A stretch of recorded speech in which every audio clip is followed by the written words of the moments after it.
ये आकाशवाणी रायपुर है। प्रादेशिक समाचार बुलेटिन के साथ मैं विभाष कुमार झा।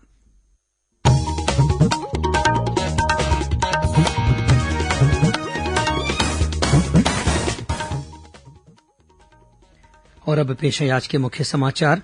प्रदेश में कोरोना संक्रमित मरीजों के स्वस्थ होने की दर बढ़कर 95% हुई। राज्यपाल ने पंचायत प्रतिनिधियों और समाज प्रमुखों से ग्रामीणों को कोविड टीकाकरण के लिए जागरूक करने की अपील की। नारायणपुर और सुकमा जिले में सुरक्षा बलों ने 5 लाख रूपये के एक इनामी सहित 7 माओवादियों को गिरफ्तार किया। और अगले 24 घंटों के दौरान राजनांदगांव, बस्तर, दुर्ग सहित प्रदेश के 10 जिलों के लिए मौसम विभाग ने येलो अलर्ट जारी किया। मध्यम से भारी बारिश होने की संभावना। कोरोना संक्रमण को देखते हुए आपसे अपील है कि लापरवाही न बरतें और इन आसान उपायों का पालन कर सुरक्षित रहें।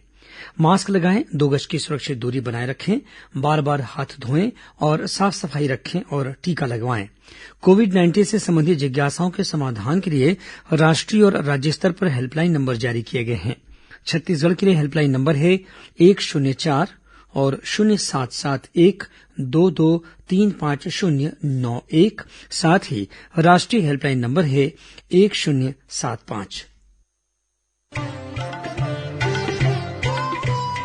कोविड-19 से बचाव और सुरक्षित रहने के 3 उपाय। मास्क लगाएं, 2 गज दूरी है जरूरी, सुरक्षित दूरी रखें, हाथ और मुंह साफ रखें।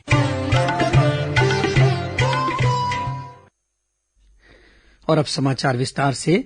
प्रदेश में पिछले सप्ताह की तुलना में कोरोना से स्वस्थ होने की दर 3% बढ़ गई है। पिछले हफ्ते कोरोना मरीजों के स्वस्थ होने की दर 92% थी, जो इस हफ्ते बढ़कर 95% हो गई है। राज्य के 28 में से 25 जिलों में मरीजों के स्वस्थ होने की दर 90% से अधिक दर्ज की गई है। सुकमा और राजनांदगांव में सबसे ज्यादा 98%, जबकि दुर्ग, रायपुर और बिलासपुर में 97% मरीज स्वस्थ हुए हैं। वहीं कबीरधाम, कांकेर, बालोद, कोरबा, दंतेवाड़ा और बेमेतरा जिलों में 96% कोरोना मरीज ठीक हो चुके हैं। इस बीच प्रदेश में कल लगभग 60,000 सैंपलों की जांच में कोरोना के 1,886 नए मामले सामने आए। वर्तमान में 33,000 से अधिक कोरोना मरीजों का इलाज विभिन्न अस्पतालों और होम आइसोलेशन में चल रहा है। इधर कोरोना की दूसरी लहर के दौरान दुर्ग जिले में अब तक 10,000 से अधिक रेल यात्रियों की जांच की गई है। इनमें से करीब 500 यात्री कोरोना संक्रमित पाए गए हैं। इन सभी यात्रियों को जिले के कोविड अस्पतालों में भर्ती कराया गया है। सरगुजा जिले के सीतापुर में स्थित सामुदायिक स्वास्थ्य केंद्र में 20 ऑक्सीजन युक्त बिस्तरों वाला कोविड आइसोलेशन वार्ड आज से शुरू हो गया है। खाद्य मंत्री अमरजीत भगत ने आज इसका लोकार्पण किया। उधर धमतरी जिले के ग्रामीण इलाकों में कोरोना संक्रमण को रोकने के लिए ग्राम पंचायतों में कोविड नियंत्रण कक्ष बनाए गए हैं। कलेक्टर जेपी मौर्य ने इन नियंत्रण कक्षों को अगस्त महीने तक चालू रखने को कहा है। इस बीच मुख्यमंत्री सहायता कोष से अब तक विभिन्न जिलों और अन्य विभागों को कोरोना मरीजों के इलाज और अन्य व्यवस्थाओं के लिए बीते मार्च से मई के अंत तक करीब 78 करोड़ रुपए दिए जा चुके हैं। देश में अब तक 21 करोड़ 85 लाख से अधिक कोविड के टीके लगाए जा चुके हैं। केंद्रीय स्वास्थ्य मंत्रालय ने बताया कि कल करीब 24 लाख लोगों को टीके लगाए गए। इस बीच देश में टीकाकरण के तीसरे चरण को त्वरित और विस्तृत बनाने की योजना पर काम शुरू हो गया है। कोविड महामारी को रोकने के लिए टीकाकरण को बहुत महत्वपूर्ण माना जा रहा है। केंद्र सरकार राज्यों और केंद्र शासित प्रदेशों के सहयोग से टीकाकरण अभियान को लगातार गति प्रदान कर रही है। इधर छत्तीसगढ़ में भी कोरोना टीकाकरण का कार्य लगातार जारी है। प्रदेश में कल फ्रंटलाइन वर्कर और 45 वर्ष से अधिक उम्र के 11,175 लोगों को वैक्सीन लगाई गई। राज्यपाल अनुसुईया उइके ने कहा है कि कोरोना संक्रमण पर विजय हासिल करने के लिए इस समय हमें आत्मबल और संयम की आवश्यकता है। आज युवा चेतना संस्था द्वारा कोरोना और ग्रामीण भारत विषय पर एक वेबिनार को संबोधित करते हुए राज्यपाल ने कहा कि मनुष्य ने इससे पहले भी बड़ी बड़ी आपदाओं पर विजय प्राप्त की है। उन्होंने कहा कि हम सब अपने एकजुट प्रयासों से कोरोना को भी मात देने में निश्चित ही सफल होंगे। उन्होंने कहा कि इस समय ये सबसे जरूरी है कि लोगों को भयमुक्त और जागरूक किया जाए।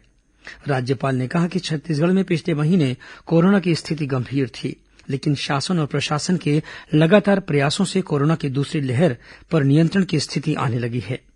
राज्यपाल ने पंच, सरपंचों और समाज प्रमुखों से आग्रह किया है कि ग्रामीण क्षेत्रों में कोविड टीके को लेकर लोगों को जागरूक करें और उन्हें बताएं कि कोरोना से बचने का कारगर उपाय वैक्सीन ही है। साथ ही वैक्सीन लगाने के बाद भी कोरोना से बचने के उपायों का पालन करना जरूरी है।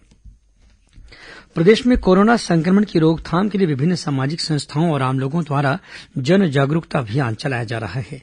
इसी कड़ी में सरगुजा जिले में मितानी ने घर घर जाकर कोरोना के लक्षण वाले लोगों की जानकारी इकट्ठा करेंगी।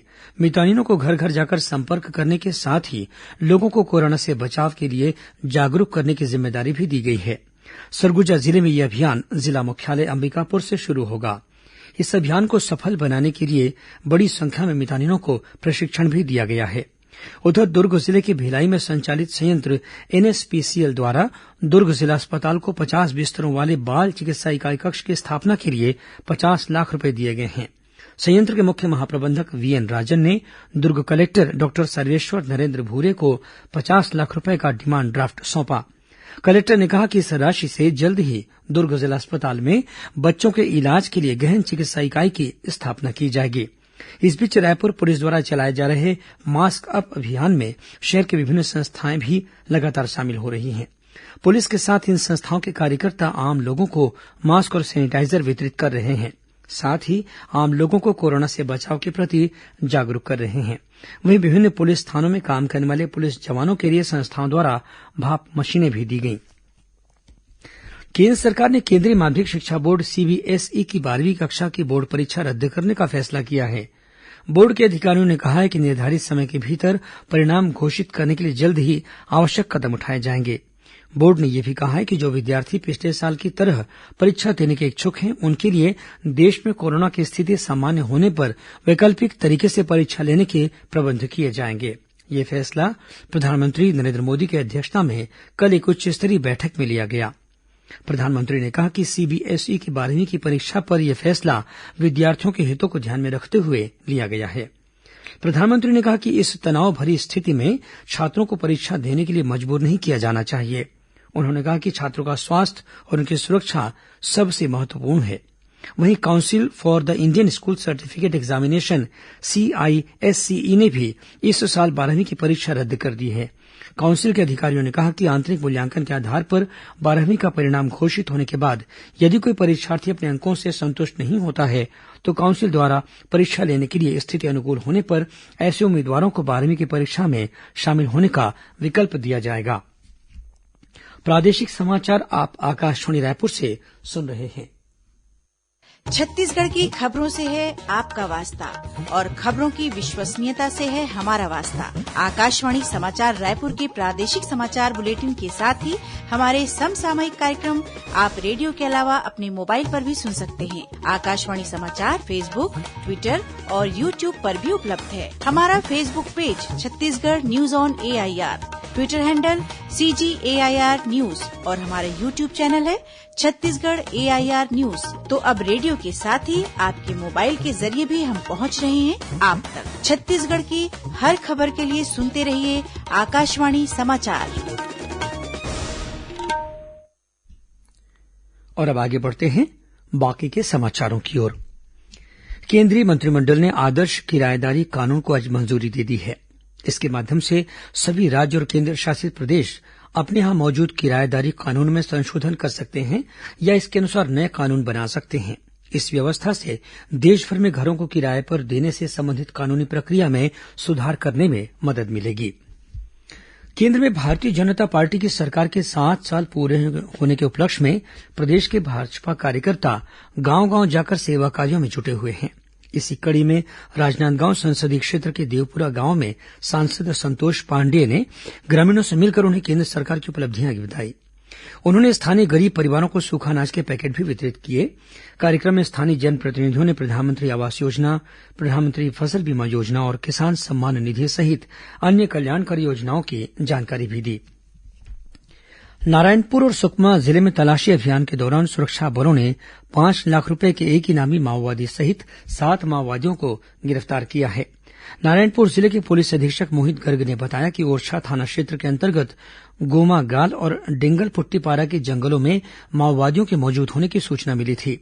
इसके आधार पर जिला पुलिस बल और डीआरजी के संयुक्त दल को रवाना किया गया। सुरक्षा बलों की आहट मिलते ही माओवादियों ने उन पर गोलीबारी शुरू कर दी।